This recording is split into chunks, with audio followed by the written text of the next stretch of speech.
Hey everybody, welcome back to my YouTube channel. My name is Jess and today's video is going to be my January wrap up. If my voice sounds particularly disgusting, I do apologise.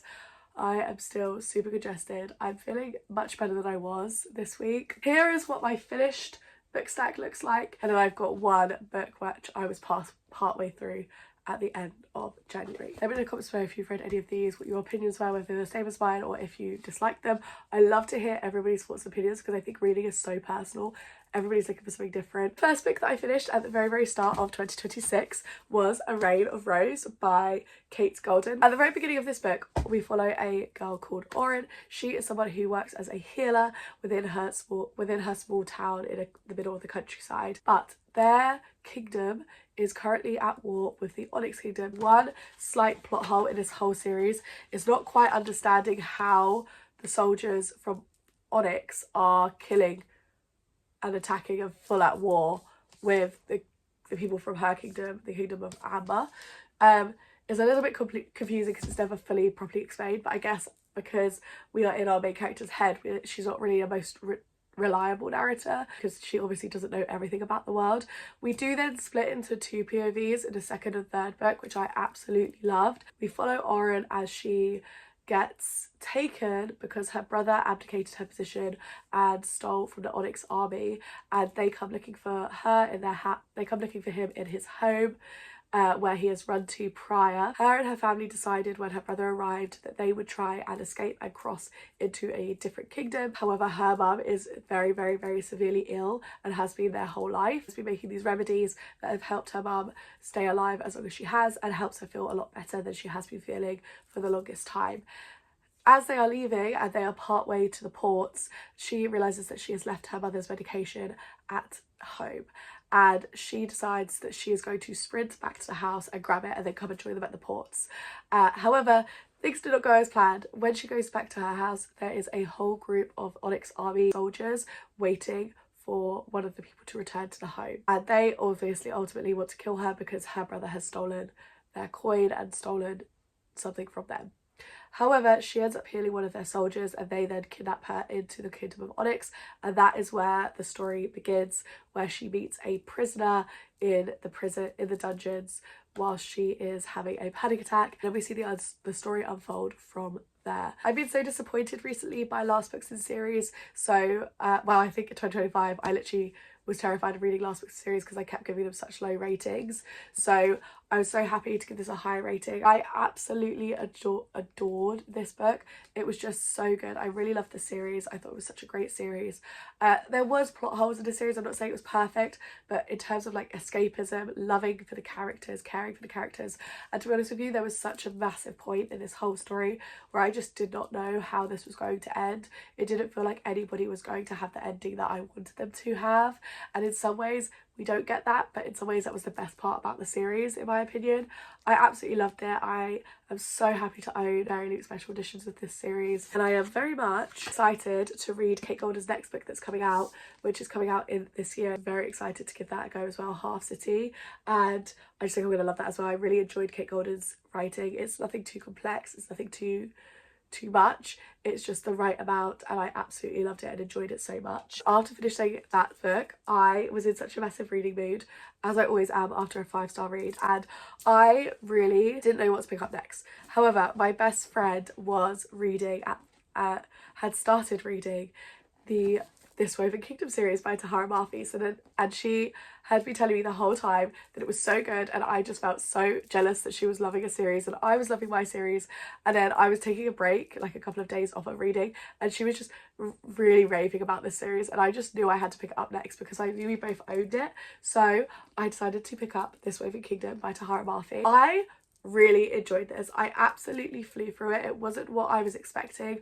I knew I would fly through a Tahara Mafi book because I have read the Shatter series and I've read it more than once as well, and I have flown through those books like within a week very easily. I have never finished the Shatter series though, guys. I still technically have like a few books I've never read, so I do need to get to that at some point. So I knew I was going to love her writing, and yet again I did really enjoy her writing.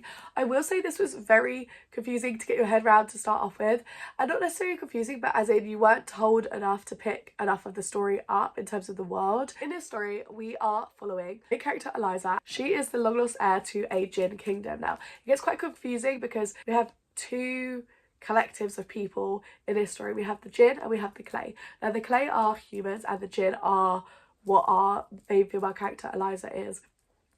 And she has like magical abilities and she can disappear. Now, she doesn't know the extent to her magical abilities. We don't know the extent to her magical abilities, to be honest with you. We don't really understand how they work. We just know that there's two types of people.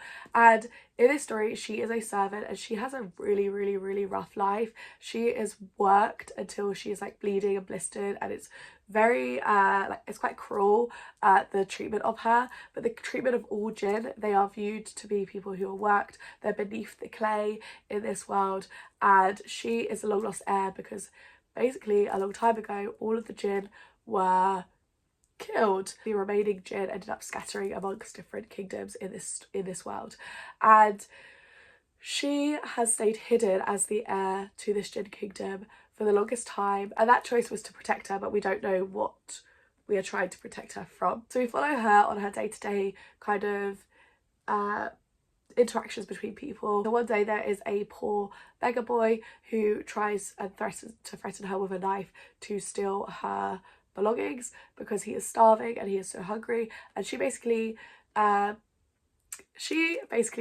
is really good at self-defense, which I love, and she kind of puts him to the floor, but then she gives him this opportunity and she says to him, look, if you're hungry, come to this house at this time and I will spare you some food, because she's going to basically collect it from the person that she's working for and give it to the boy, even though she shouldn't really, but it's the scraps from the kitchen that are being thrown out, like half a loaf of bread and things like that. She does that, and unbeknownst to her, watching this all unfold, watching this whole interaction unfold, is the prince to the Clay Kingdom, and his name is Cameron, and Cameron basically observes all of this and is so convinced that she is a hidden servant that's come from another kingdom to spy on his kingdom, and the whole story unravels from there. The world continues to build. We kind of learn a little bit more about the Clay and the Jinn and what makes them so different and why they dislike each other so much, and it was really good. I really enjoyed it. It was another great read to start off the year. I ended up picking up The Rebel and the Rose by Catherine Doyle. There is something about Catherine Doyle's writing, and this is the situation with all three, I think, of the first authors that I have picked up for the year, being Kate Golden, Tahara Mafi and Catherine Doyle. One of the things that goes alongside all these authors is their writing style. I just love it so much. Now, this book continues on from the Dagger and the Flame story, and I believe that this is going to be a trilogy from what I know. So this is the second one. In the first book, we follow a girl called Seraphine, and she is basically fleeing after her mother is killed by one of the orders from the city of Phantom.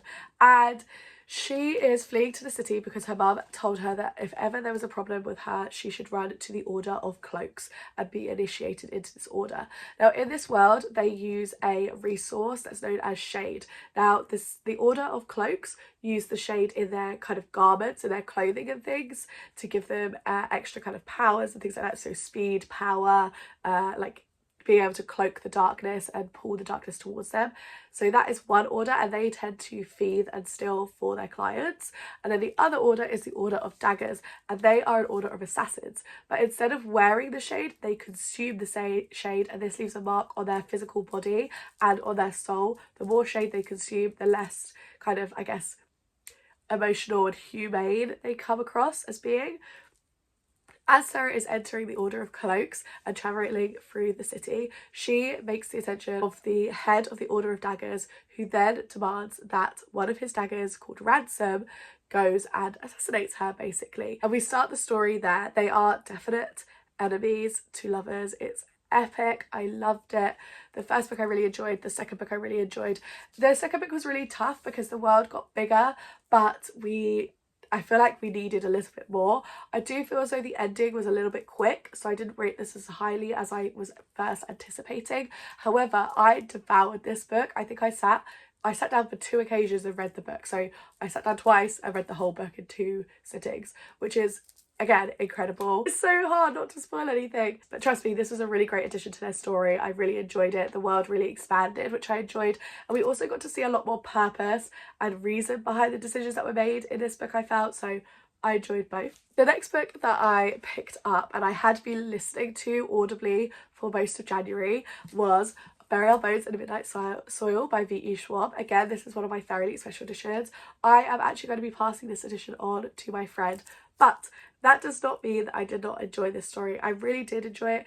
It definitely reads more as a literary fiction. I'm not sure what this was advertised as, but I have a feeling it was advertised as like fantasy. It definitely reads more like literary fiction-esque. Now, I absolutely loved The Invisible Life of Addie LaRue. I haven't been interested in any of the other books by her, and The Invisible Life of Addie LaRue I think I know I only loved because I listened to it audibly. So it was important to me that although I was interested in this book, I knew I would possibly not enjoy it reading it physically because it would be quite slow.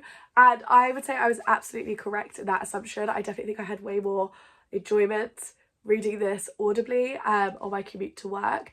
However, I genuinely liked one character quite a lot more than the others, and I think that made my feelings towards the book very complicated. I got quite fed up of quite a few perspectives, and I have spoken about this in a vlog, so if you catch up on my reading vlogs, I'll link it up in the cards.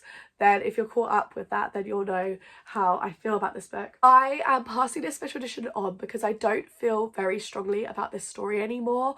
I listened to it, I enjoyed the story, it wasn't a bad story, but it's not one I feel like I need to own the special edition of. And to be honest with you, I don't think I would miss it not having a copy of this book on my shelves, because I don't have a paperback copy of this at all.